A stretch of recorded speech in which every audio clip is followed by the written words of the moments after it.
Bonjour à tous, bienvenue sur canalturf.com, rendez-vous hebdomadaire habituel. Nous allons parler ici des quintets de samedi, c'est sur l'hippodrome de Cannes-sur-Mer, 1600 mètres à parcourir sur la piste en sable fibré, et bien évidemment du dernier grand événement du meeting d'hiver de Vincennes avec le Grand Prix de Paris, où Bold Eagle va tenter de remporter sa première triple couronne. On attaque samedi avec un quintet, à mon sens, très compliqué.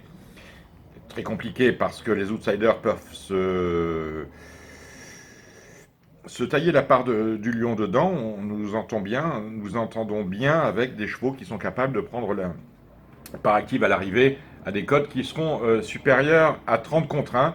Et bien justement, il me semble que le 11 Even Shop, par exemple, avait montré des capacités à ce niveau-là.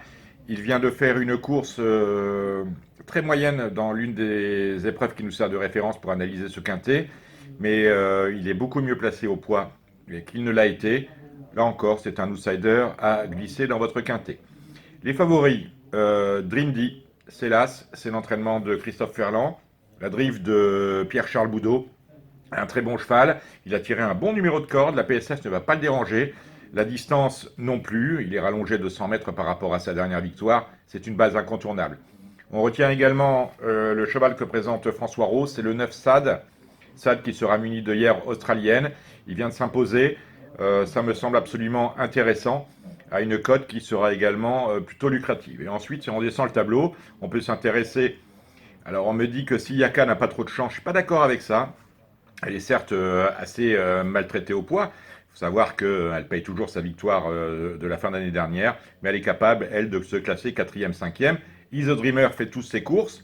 Il avait terminé l'année 2016 sur 4 victoires consécutives. Il reste sur 2 accessites. Le dernier en date dans l'une des courses de référence, on retient. Ospirit vient de s'imposer, on est obligé de le prendre. Enjoy the Silence, c'est le 5, on est obligé de le prendre. On est obligé aussi de prendre Eternal Army, l'entraînement de Henri-Alex Pantal et la monte de Luca Delosier, c'est intéressant. Alcyone, c'est la monte de Christophe Soumillon, on le retient. Et ensuite, ben, ma foi, une fois qu'on a fait grand cas de ce haut du tableau, on va tomber sur le 14 Randelina, qui tourne un peu autour, très bon numéro de corde, bien placé au poids, et dit Ardouin sur son dos, c'est intéressant.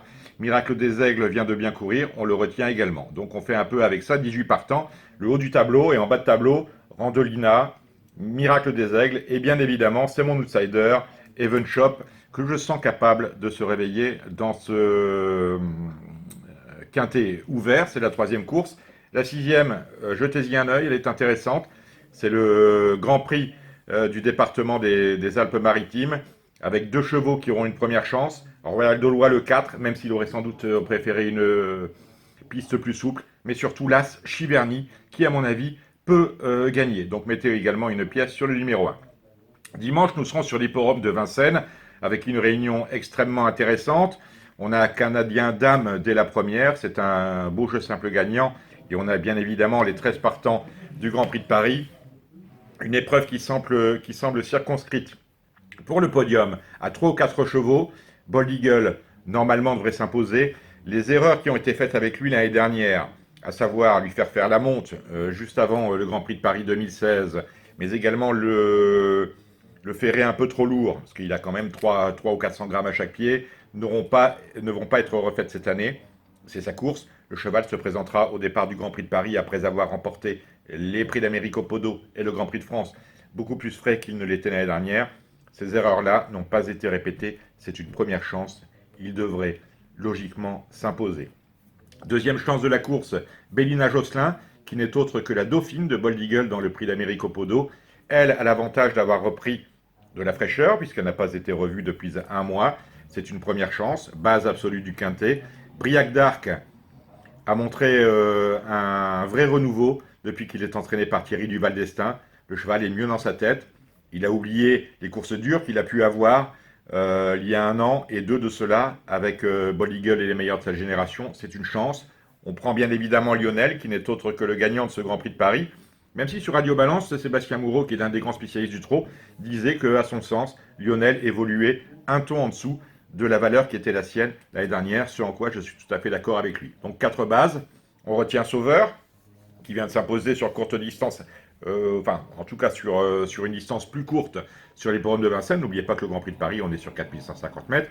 Ce sauveur avait terminé deuxième de Burt Parker l'année dernière dans une grande course disputée la veille de l'Elite Lop.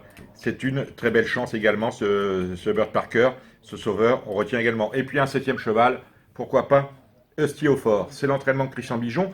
Eustiophore n'est pas à proprement parler une jument classique, mais on se souvient que l'année dernière, Tagada Tagada, qui était une jument de quintet et de trophée vert, avait pris la troisième place de ce Grand Prix de Paris.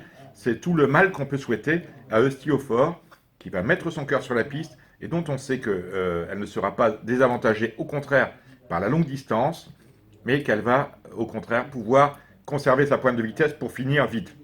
Rien ne peut l'empêcher de se classer cinquième d'un quintet pour lequel la tirelire du PMU, la e-tirelire de PMU.fr devrait, je pense, choir. Voilà, vous savez à peu près tout sur ces deux quintets très intéressants, surtout celui de dimanche du week-end. Nous, on se retrouve la semaine prochaine. On parlera d'Auteuil dimanche, c'est le premier dimanche du meeting de printemps-été à Auteuil. Et samedi, on ira pour l'une des, sinon la dernière grande réunion classique sur les l'hippodrome de Vincennes. Tout cela sans la fin du meeting. À la semaine prochaine.